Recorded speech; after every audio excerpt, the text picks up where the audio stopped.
Ang atin pong pag-aaral ngayon, part 5 na po ito sa ating Tenets of Faith lesson. Ang ating tatalakayin ay dalawa sa mga pangunahing paniniwala sa loob ng ating kalipunan patungkol sa hapunan ng Panginoon at ang kanyang muling pagbabalik o yung muling pagbabalik ng Panginoon.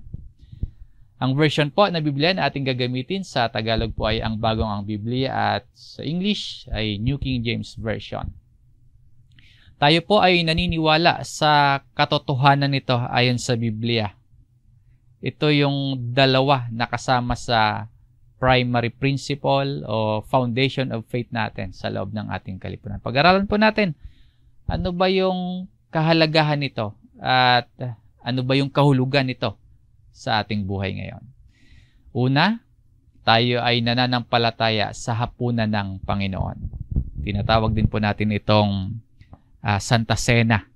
At kadalasan po, sinasagawa natin ito isang beses sa isang buwan, tuwing last Sunday of the month. Sabay-sabay na isinasagawa yan ang bawat lokal. Sabay-sabay sa pagdiriwang sa gawaing ito. And ang hapunan ng Panginoon, isa po ito sa iniwanang tagubilin ng Panginoong Hesus para sa lahat ng mga sumasampalataya sa Kanya. Basahin po natin ang sulat ni Apostol Pablo sa mga taga-Korinto sa 1 Corinthians chapter 11, verse 23 hanggang 24. Sapagkat tinanggap ko sa Panginoon ang ibinigay ko naman sa inyo, na ang Panginoong Hesus ng gabing siya'y ipagkanulo ay dumampot ng tinapay, at nang siya'y makapagpasalamat, ito ay kanyang pinagputol-putol at sinabi, ito'y aking katawan na pinagputol-putol para sa inyo. Gawin ninyo ito sa pag-alaala sa akin.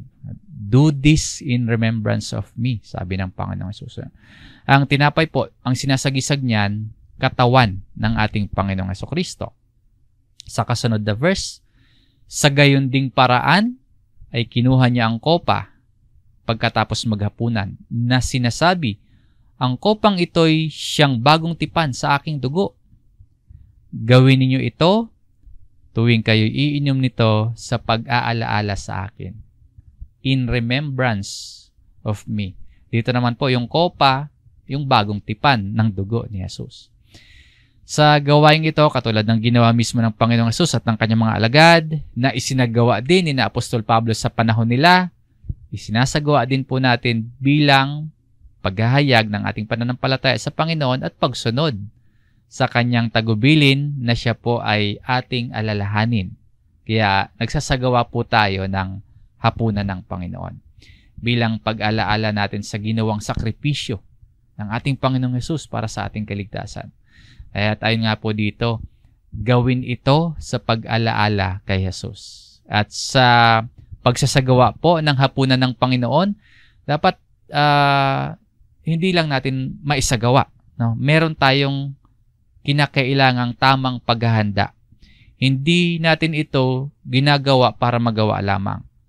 Ang kailangan, handa tayo sa pakikibahagi sa gawain ito. Hinihimok tayo na maisagawa at makibahagi sa gawain ito. Pero, kailangan po, handa tayo sa pakikibahagi. Basahin po natin yung verse 28. Siyasatin ninyo ang inyong sarili at saka kumain ng tinapay at uminom sa kopa. No? At saka kumain ng tinapay at uminom sa kopa. Hinihikayat tayo na magsagawa at makibahagi sa gawain ito. Pero kailangan po handa yung ating sarili. Ang ibig sabihin po kasi ng siyasatin or examine, suriin natin yung ating mga sarili. Magkaroon tayo ng kahandaan sa pakikibahagi. Yung hapunan po ng Panginoon, hindi siya nakasanayan lang, hindi siya nakaugalian lang natin na isang ritual, isang tradisyon lamang. Kundi ito po ay isang aktibong bahagi ng ating pagsamba sa Diyos. Kaya pinaghahandaan. Inihahanda natin yung ating sarili. Na sa ating paglapit sa Diyos, maging handa po yung ating puso. Nagpapakumbaba, at nagpapatawad ang ating puso. Ang hapunan ng Panginoon, hindi lamang yan tungkol sa ugnayan sa sarili mo at sa Diyos.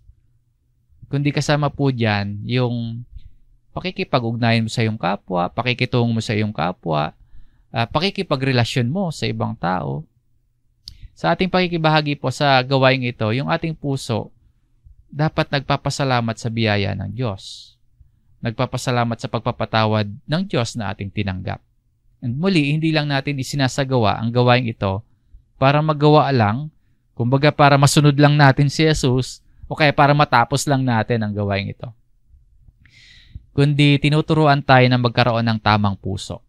Sinisiyasat ang sarili, inaayos ang relasyon sa kapwa-tao, humihingi ng tawad, at nagpapatawad. Katulad ng tinanggap nating kapatawaran mula sa Panginoon. So, kailangan po na inihahanda natin yung ating puso, yung ating isip, yung ating buong sarili. Sabi dito siya, sa atin ninyo ang inyong sarili. At saka kumain ng tinapay at uminom sa kopa. And bukod po sa pagkakaroon ng tamang paghahanda ng ating mga sarili, kailangan din po meron tayong biblikal at tamang tinapay at tamang inumin sa hapunan ng Panginoon. Kasi ayon nga sa talatang ito, matapos suriin yung ating sarili ay kumain ng tinapay at uminom sa kopa. Yung tamang tinapay at yung tamang inumin sa hapunan na ito ng Panginoon, merong praktikal na pakahulugan yan. Yung tamang tinapay, basahin natin itong Mateo chapter 26, verse 26.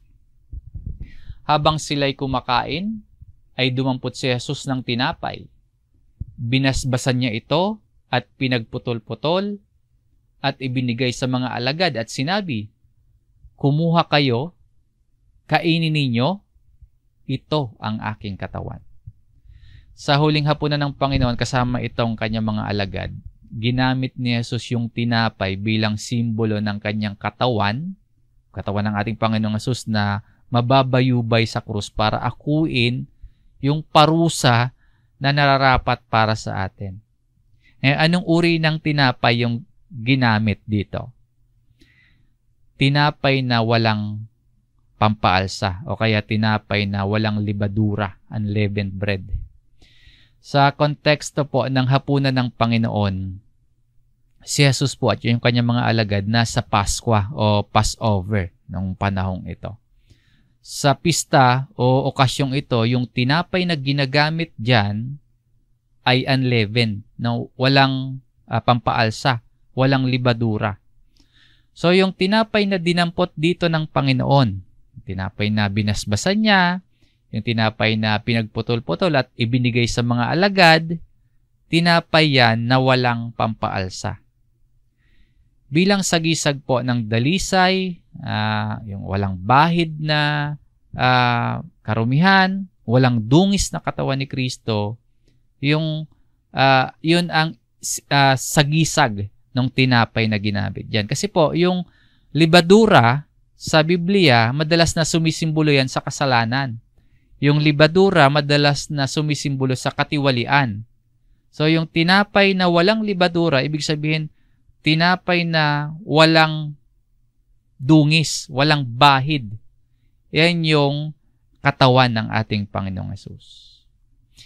Kaya bilang sa ating pagsunod, at ayon sa Biblia na hapunan ng Panginoon, yung tamang tinapay, dapat walang libadura. Bilang sagisag ng kabanalan at sagisag po ng dalisay na sakripisyo ng katawan ng ating Panginoong Hesus.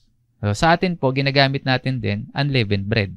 Tinapay na walang libadura, walang pampaalsa. Kadalasan po, homemade o kaya gawa ng mga kapatid itong tinapay.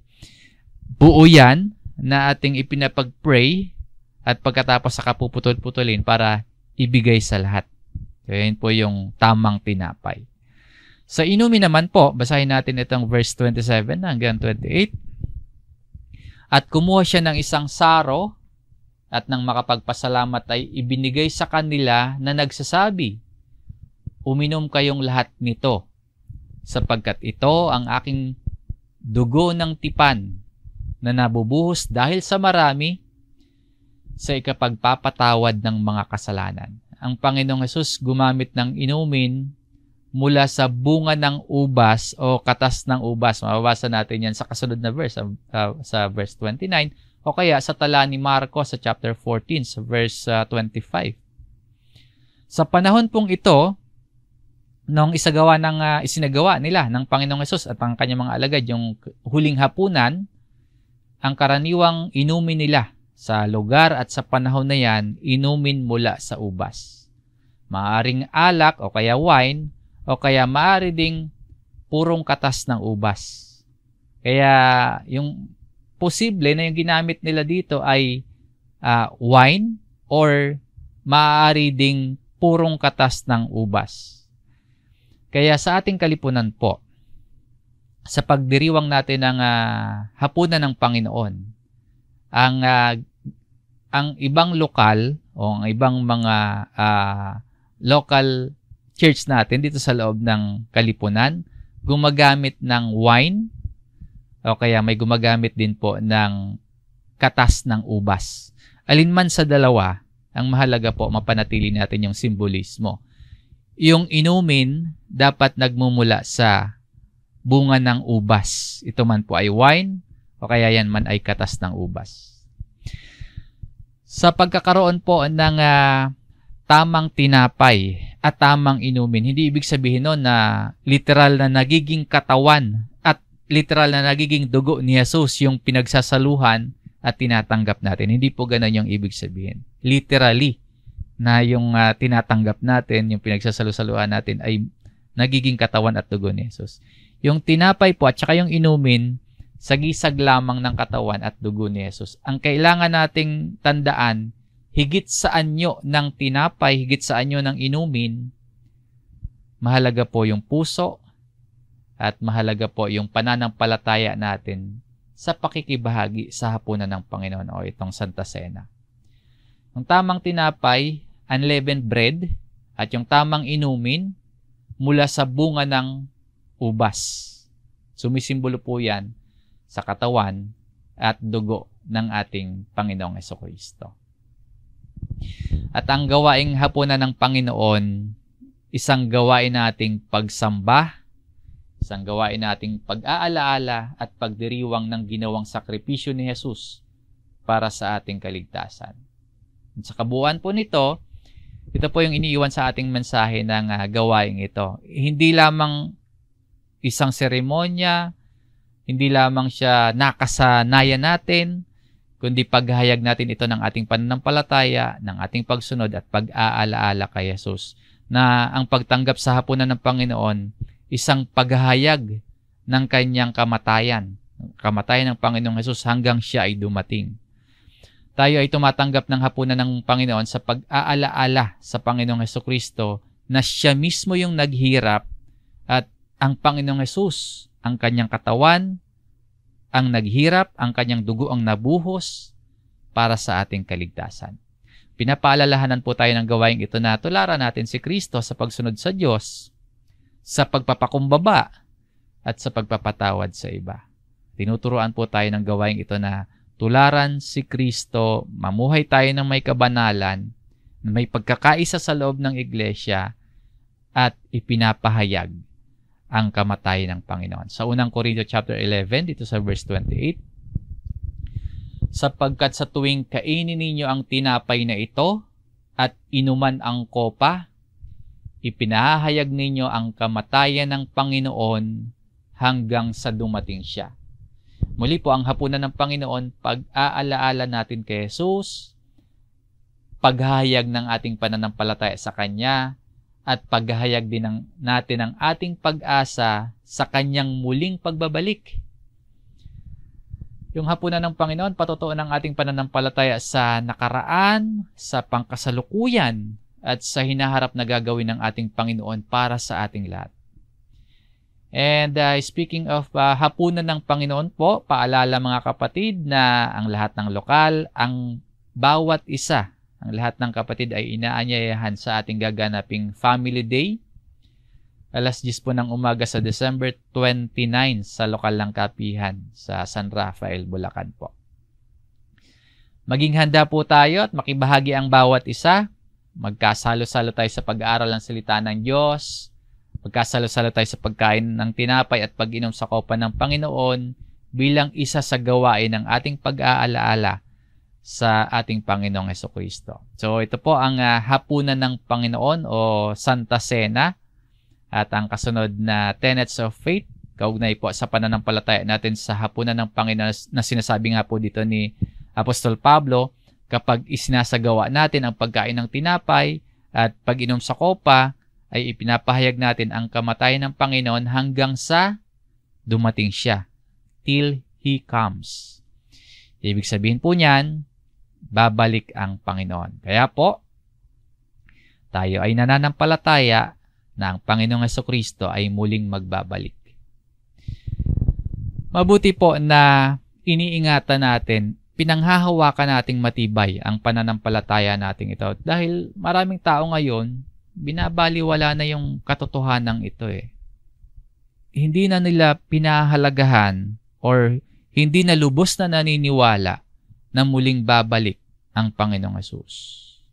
May mga taong ganyan na yung kanilang paniniwala. Hindi na nila pinapahalagahan, binabaliwala pa nila yung katotohanan na babalik ang Panginoong Hesukristo. Tayo po, bilang mga mananampalatayang kabilang dito sa ating iglesia o kalipunan ng mga mananampalataya ng ating Panginoong Hesus, naniniwala sa muling pagbabalik, naniniwala sa muling pagpapakita ng Panginoon. Ang pagbabalik o muling pagparito ng Panginoong Hesukristo, isa ito sa mahalagang doktrina ng pananampalatayang Kristiyano. Hindi ito dapat binabaliwala. Hindi ito dapat hindi pinaniniwalaan. Dahil tiyak po ito o sigurado po ito na mangyayari. Tiyak at sigurado ang pagbabalik ng ating Panginoong Hesus. Ipinangaral po ito mismo ng Panginoon.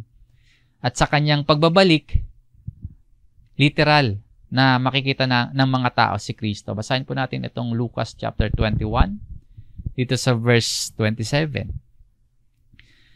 Pagkatapos ay makikita nila ang anak ng tao na dumarating na nasa isang ulap na may kapangyarihan at dakilang kaluwalhatian.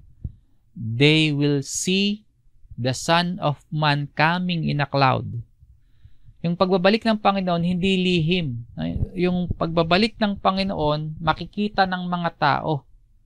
At yung verse na ito, nagtuturo sa atin na ang pagbabalik ni Jesus, taglay niya ang kapangyarihan at dakilang kaluwalhatian. Ayon dito, with great power and great glory. Kaya po, pinaniniwalaan natin na muling babalik ang Panginoon. At ang pagbabalik ng Panginoon, pinatototohanan din po ito ng mga anghel o yung dalawang lalaki na nakaputi na biglang lumitaw sa harap ng mga mananampalataya na nakasaksi kung paanong umakyat sa langit si Jesus. Sabi po dito sa Acts chapter 1, sa verse 11, na nagsabi, "Kayong mga lalaking taga Galilea, bakit kayo'y nakatayong tumitingin sa langit? Itong si Jesus na dinala sa langit mula sa inyo ay darating na gaya rin ang inyong nakitang pagpunta niya sa langit." Kung paano nila literally nakita na umakyat sa langit si Jesus, ganon din daw po yung muling pagparito ng Panginoon. So, darating ang Panginoon, babalik ang Panginoong Jesus. At ito din po ay patuloy na naging katuruan ng mga apostol. Sa Hebreo chapter 9, ito sa verse 28, ay gayon din naman si Kristo na inihandog na minsan upang dalhin ang mga kasalanan ng marami ay magpapakita sa ikalawang pagkakataon. Hindi upang harapin ang kasalanan, kundi upang iligtas ang mga sabik na naghihintay sa Kanya. Sa New Testament po, ipinahayag ng mga apostol yung katiyakan, yung kasiguraduhan ng pagbabalik ni Jesus. At ang layunin po ng muling pagbabalik ng Panginoon, yung pagpapakita sa ikalawang pagkakataon, ayon po sa talatang ito, upang iligtas yung mga sabik na naghihintay sa Kanya. For salvation. Kaya magpapakita sa ikalawang pagkakataon ang Panginoong Hesus. Babalik ang Panginoon para kunin yung Kanya. Para kunin yung mga namuhay ng tapat sa Kanya. Babalik ang Panginoon para sa fullness ng salvation. Ng mga sabik na naghihintay sa Kanya para makasama ng Panginoon sa kaharian ng Diyos.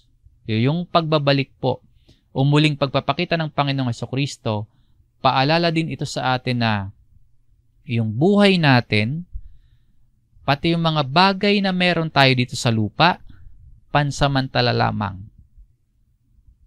So, babalik ang Panginoon at magkakaroon tayo ng bagong kalagayan. Sa Juan chapter 14, sa verse 3, "At kung ako'y pumunta roon at maihanda ko ang isang lugar para sa inyo, ako'y babalik at kayo'y tatanggapin ko sa aking sarili upang kung saan ako naroroon, kayo rin ay naroroon." O sinabi po dito ng Panginoon sa kanyang mga alagad na siya ay babalik. At dahil sinabi mismo ito ni Jesus, sa kanya mismo nanggaling ito, ang pagbabalik niya ay tiyak at totoong mangyayari. Kaya manabik tayo sa pagbabalik ni Jesus. Dahil ang mga mananampalataya makakasama si Kristo ng walang hanggan kung saan siya naroroon. Ang pagbabalik na ito ng Panginoon, fulfillment o kaya buong katuparan ng plano ng pagliligtas ng Amang Diyos sa sanlibutan. Ito yung araw na ganap na katuparan ng pagtanggap ng pangako ng Diyos na kaligtasan para sa lahat ng mga mananampalataya.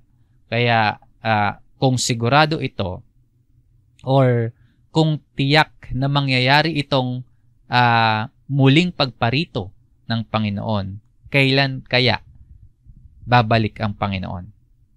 Kung ipinangaral niya, kung sinabi mismo ng Panginoong Hesus, kung pinatotohanan at ipinangaral din ng mga apostol ang pagbabalik ng Panginoon, kailan kaya mangyayari ito? Sa Revelation chapter 22, ito sa verse 12, "Ako'y malapit nang dumating at dala ko ang aking gantimpala upang gantihan ang bawat isa ayon sa kanyang ginawa." Ang kinukuha natin kaisipan dito, yung mensahe na malapit nang dumating ang Panginoon.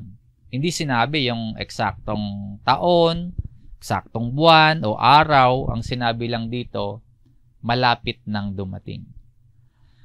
Sa panahon ni Juan, yung nakakita po at nakarinig ng mga bagay na ito, sa panahon niya, malapit nang dumating ang Panginoon. 2,000 years ago, naisulat ito.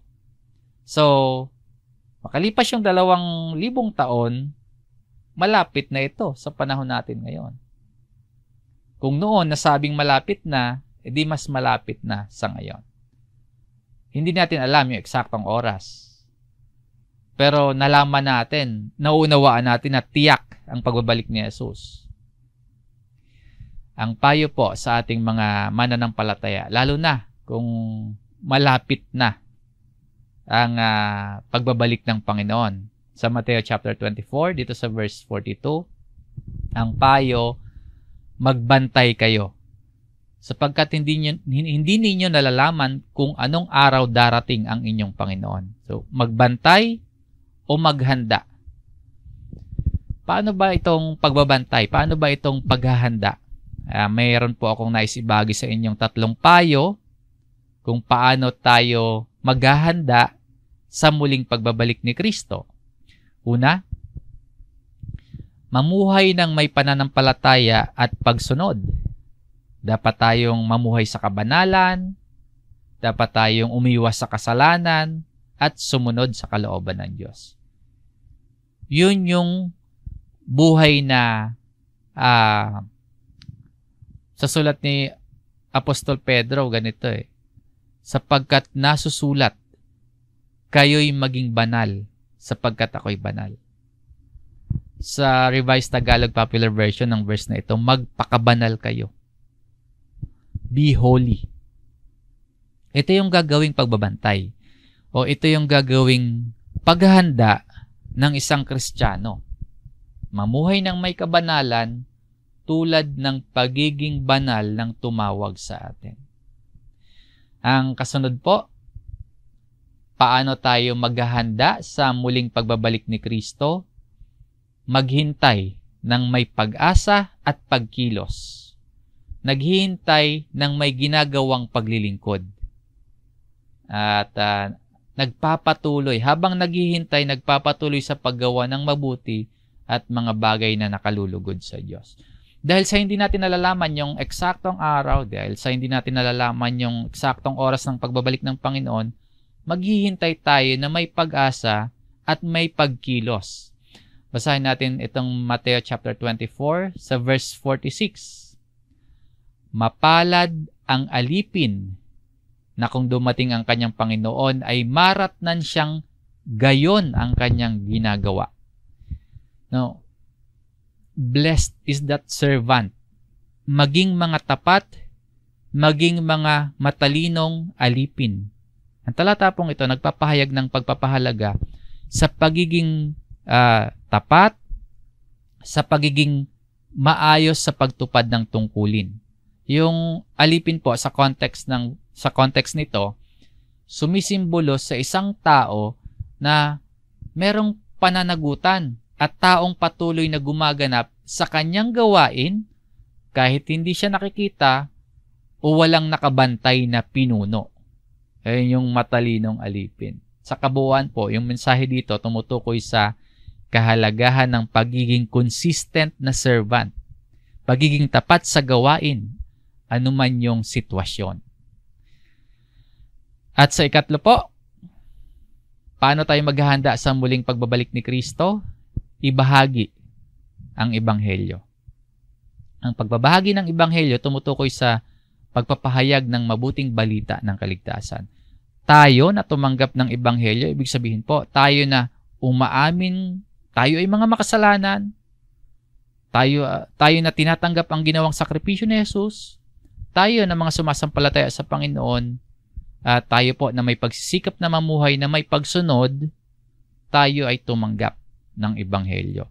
Sa magandang balita na yan, ibahagi natin ito sa iba. Basahin natin yung verse 14 ng Mateo chapter 24.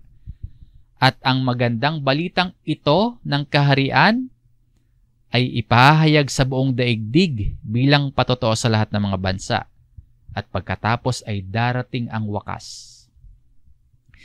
Ang paghahanda o pagbabantay po natin hindi lamang para sa ating sarili, kundi dapat din nating ibahagi yung mabuting balita sa iba na sila man po malaman nila yung gospel at magbalik loob sila sa Diyos. Yung pagbabahagi ng Ebanghelyo, isang paanyaya sa ating lahat na tanggapin si Jesus bilang tagapagligtas, na maniwala tayo sa kanyang sakripisyo at mamuhay tayo sa araw-araw taglay ang pananampalataya sa Panginoon. So ito po yung ilan sa maaari nating gawing paghahanda o pagbabantay habang naghihintay sa pagbabalik ng Panginoon.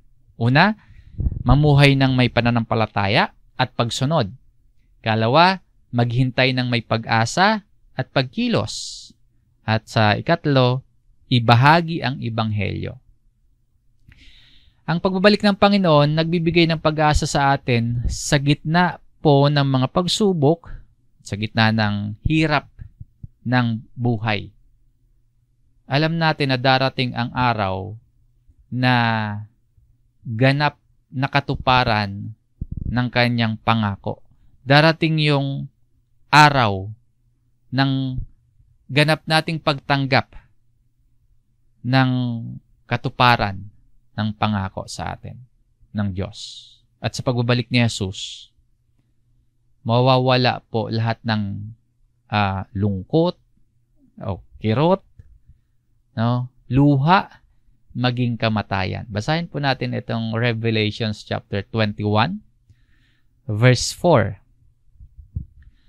At papahirin niya ang bawat luha sa kanilang mga mata, at hindi na magkakaroon ng kamatayan, hindi na rin magkakaroon pa ng pagdadalamhati o ng pagtangis man o ng kirot man, sapagkat ang mga unang bagay ay lumipas na. Tayo po ay nananampalataya na ang Panginoong Jesucristo ay muling babalik. Ang kanyang pagbabalik ay naunawaan natin sa mga talatang ating binasa, tiyak at totoo. At nawa ang katotohanan ito ay magbigay sa atin ng lakas para mamuhay ng may pananampalataya. Para mamuhay tayo sa araw-araw na may pag-asa at may pagsunod sa kalooban ng Diyos. Na habang hinihintay natin ang Panginoon, sana makita sa ating buhay yung pagbabago, makita sa atin yung kabanalan, yung pagmamahal at pagsunod sa Diyos. At makita din sa atin maging yung malasakit at pagtulong sa ating kapwa at pagpapaabot sa kanila ng mabuting balita ng kaligtasan. Sa pagsusuri po natin sa ating mga sarili, sa pagkaunawa at paniniwala natin sa muling pagbabalik ni Jesus. Kapag chinek natin yung ating sarili, handa na ba tayo sa muling pagbabalik ni Kristo? Kapag sinuri natin yung ating sarili, paano ba natin maipapakita yung pananampalataya natin sa Panginoon habang hinihintay natin ang kanyang pagbabalik? Bilang mga mananampalataya, tayo ay pinapaalalahanan na maghanda, magbantay, at mamuhay ng may kabanalan habang hinihintay ang araw ng muling pagbabalik ni Jesus. At ang muling pagparito ng Panginoon, ang kanyang pagbabalik, hindi dapat katakutan, kundi dapat asahan ng may pananabik, asahan ng may kagalakan at may pag-asa. Sinasabi nga po dito, at papahirin niya ang bawat luha sa kanilang mga mata. At hindi na magkakaroon ng kamatayan, hindi na rin magkakaroon pa ng pagdadalamhati o ng pagtangis man, o ng kirot man, sapagkat ang mga unang bagay ay lumipas na. Sa pagyakap natin sa katotohanan ito, naway manatili tayo na tapat sa ating pananampalataya sa Diyos. Ang hapunan po ng Panginoon, isang gawaing pagsamba at pag-aalaala sa ginawang sakripisyo ni Jesus para sa atin. Hinihingan po tayo ng tamang paghahanda, pagsusuri sa ating sarili, paghingi ng tawad, at pagpapatawad. Pinapaalalahanan tayo ng kahalagahan ng pagkakaisa sa loob ng iglesia. Pagkakaisa sa gawain. May mabuting relasyon bilang magkakapatid sa Panginoon. Namumuhay sa kabanalan at pagpapasalamat sa Diyos.